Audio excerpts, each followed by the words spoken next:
This is Make It Plain. Make It Plain. MIP With Masamela Matfumo. Mark Thompson. Make It Plain. Get woke.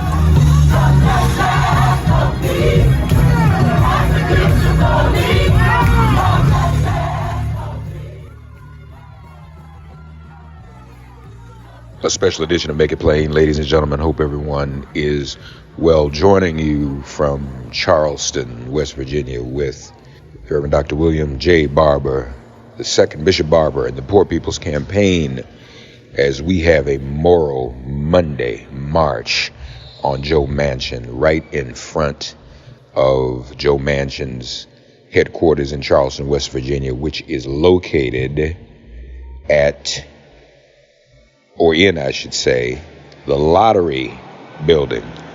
Lord have mercy.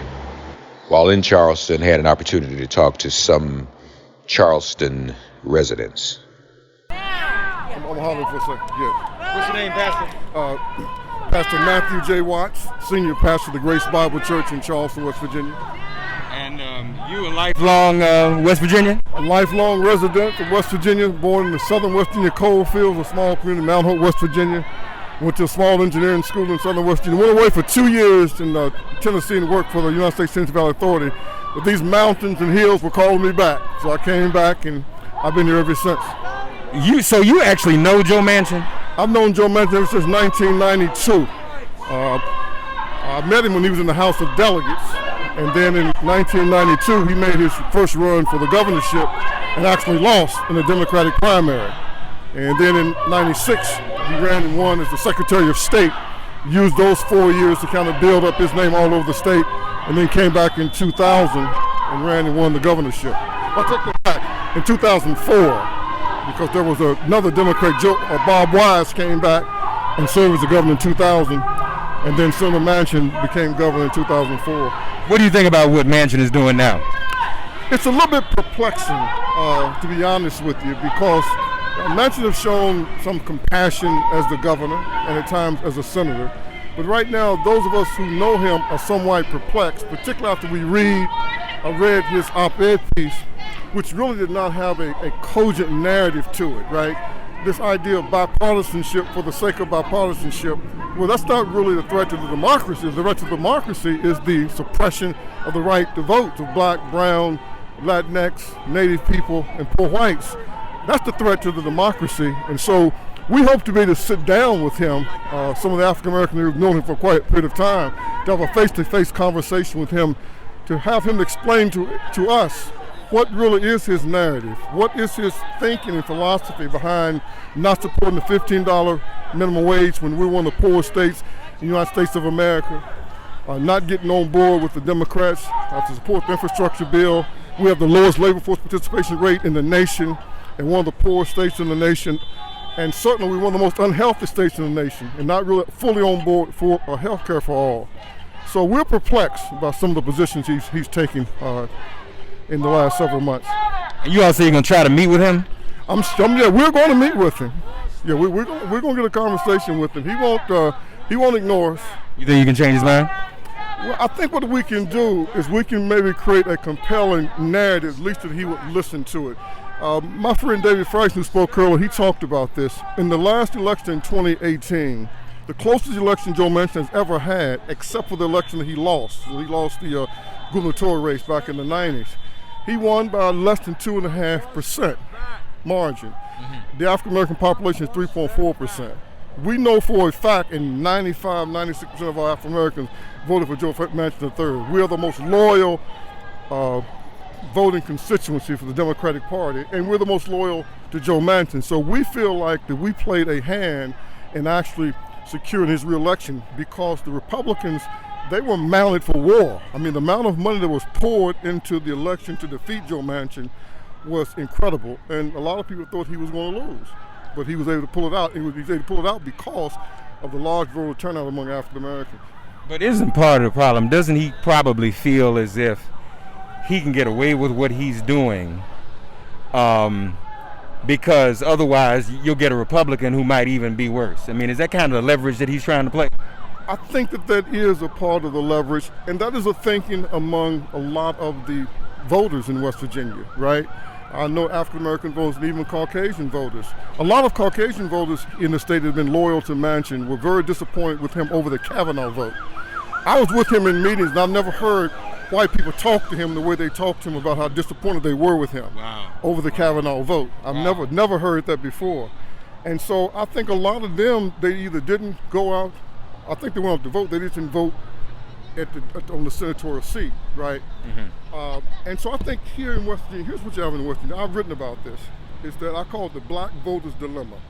We have one party in West Virginia, the Republicans, they basically don't even talk to black people, and they figured how to win elections without the black vote. Then you have the Democratic Party, they totally take the African American community for granted and the vote for granted. And so I've said it's equally insulting to be ignored or to be taken for granted. And I think in the case of Senator Manchin, and in the case of the Democratic Party, they've taken the black vote for granted. And I think that your analysis is correct. A lot of people look at the Republican Party in West Virginia, and the thought of voting for a Republican for blacks is repulsive. And for many white progressives, when they look at what could happen and how bad things are now, and when you think about it, Joe Manchin is the only elected official in West Virginia that's a Democrat that has ran around the whole state, right? Yeah. So, and then the Republicans have a supermajority in both houses and Republican governor. So the argument that a lot of us made, even though there's a lot of disappointment with Joe Manchin III, we made this argument. If the Republicans win, they're not going to talk to us, right? They're not even going to give us an audience. And so maybe we got to hold our nose and go and vote for Joe Manchin, even though we might be disappointed with some of the things he has done, all the way back to, you know, the way he handled the relationship with President Obama, right? Yeah. I mean, a lot of us were offended by that, and we didn't like it at all. But you know, what option do we have? Yeah. We don't have really political options in this Virginia. Lastly, I mean, you're a pastor. Is there a moral appeal or a moral argument you think that can win him over? Is he appealable on morals? I mean, he calls himself a religious man, right? He's a devout Catholic. And that's the conversation that some of us want to have with him. I was unable to unpack it in my comments today because I had to truncate my comments because of the time constraint. That's the point that I was going to make in my little presentation that I'll make to Senator Manchin. It is the moral thing, the moral and the right thing to do. And at this point in time in history, you're representing this state that's considered by many as a backwater state, uncouth, unsophisticated, unlearned, inconsequential most of the time when it comes to national political discourse. But now you are the most powerful person in the United States Senate. And you have an opportunity to lead a charge to save this democracy. To save the democracy, and that's what we believe. Some of us believe our democracy is at stake, not because of the lack of bipartisanship, but when you deny the franchise to millions of people. Why would people tell their kids, go in the United States military, volunteer, go over there and get shot up and cut up and blew up to protect this democracy? And then knowing that in your own country, you're not going to be treated as a full citizen. It's a much bigger issue. So we want to try to share some of these things with him in a respectful, firm, logical way. But at the end of the deal, it's a moral argument. It is the right thing to do. Yeah. And those of us who call ourselves Christians, we cannot be oblivious to the pain, to the distress of the least, the last, the left out, and the left behind that are consistently marginalized in this country. And he's in a position to change the narrative and set a new trajectory for this country. And so we're hoping that he will rise up to the moment. Pastor, thank you. Thank you for joining me on Make It Plain, brother. Yes, well, thank you, man. Appreciate your work, man. Thank you, man. It's good to see you, man. Yeah. All right. More MIP after this message.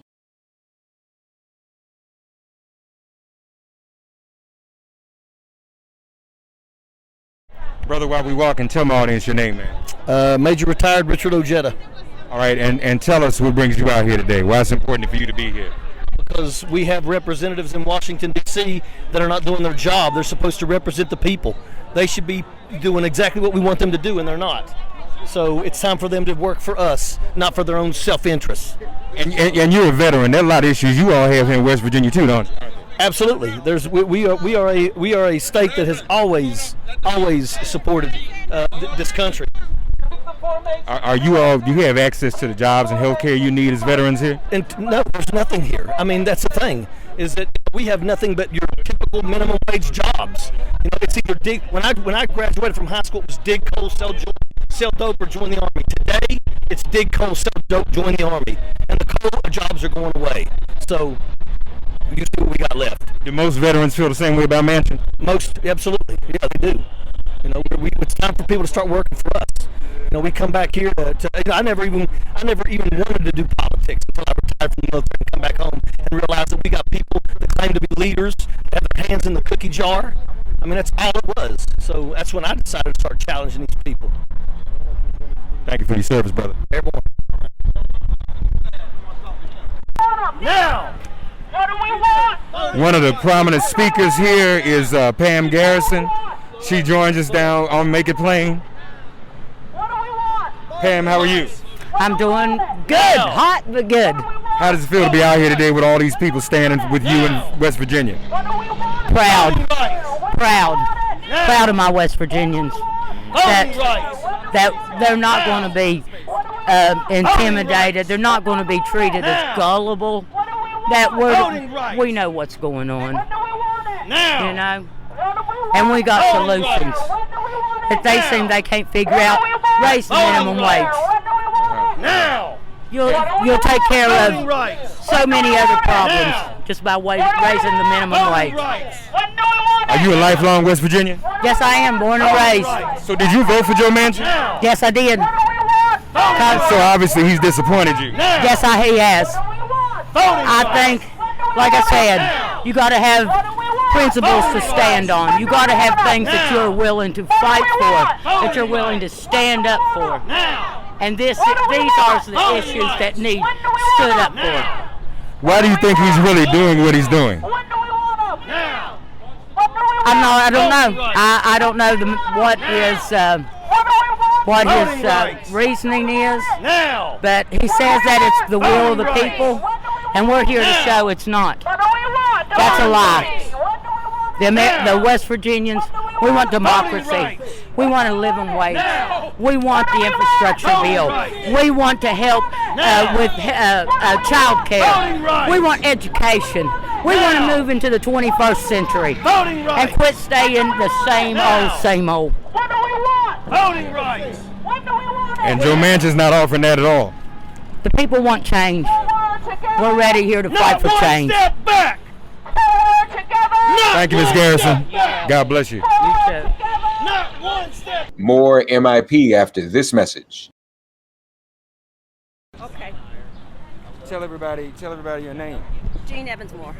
Jean Evans-Moore. Tell us, are you a lifelong West Virginian? I was born and raised here. I didn't stay here all my life. I've lived in lots of places.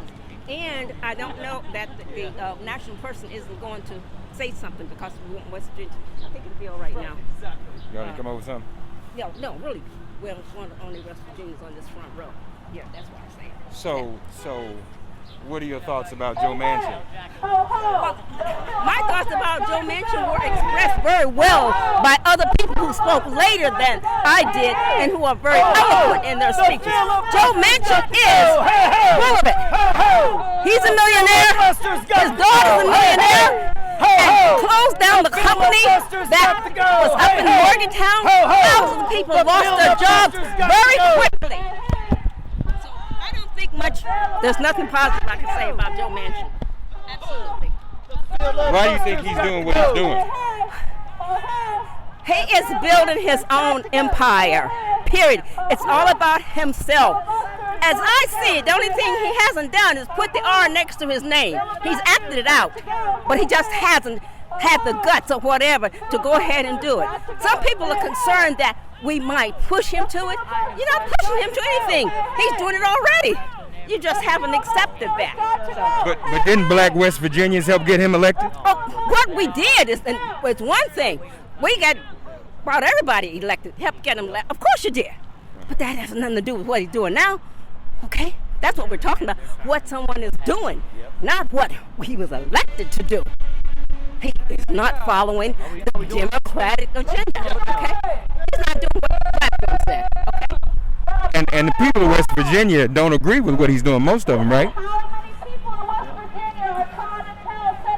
Yeah, that's what she's saying. That's right. no poll has shown. The polls are showing that, as has been said a number of times, West Virginians are definitely in support of the Biden administration's various proposals to help people. They are not what this man has obviously been saying. They are not. That is not happening. And that is from Republicans also. In fact, there was something that I saw, somebody sent me that, I think it was 70-something% of the Republicans that are for the People's Act. And he's claiming Joe Manchin's been lying. Okay, so we're just trying to get people to open up. I have a daughter that lives in New Jersey. She's very well aware of it. I told her what Mom was doing. She said, oh yeah, Manchin, yes. So people across the country are aware of what's going on. More West Virginians are standing up. I have seen people today that I have not seen them involved in anything like this before. Beautiful. Okay? Beautiful. It has brought out, this situation has brought out more people and put more people together than any other that I've been aware of. Okay? Amazing. And then I haven't lived here forever, but I've been back here 10, 15 years. Okay? And I intend to stay here. I say, if I intend to stay here, see, I said I don't want to move again. So my responsibility is to get up and do what I can to make it a situation that's livable for me. I have no kids here. I have no grandkids here. But whoever is here is going to have to take care of me. So I hope they can read and write. Basic education. So that's the kind of thing I'm going for. Not one step I'm looking back. out for my future. And Not one step back. Well, we appreciate your activism, ma'am. Thank you. Thanks for getting woke and listening to Make It Plain. Please remember to listen, like, and wherever you get your podcasts, please give the show a 5-star rating. And please do spread the word. Let's all continue to pray for each other during this pandemic and this police-demic. If all hearts and minds are clear, it has been made plain.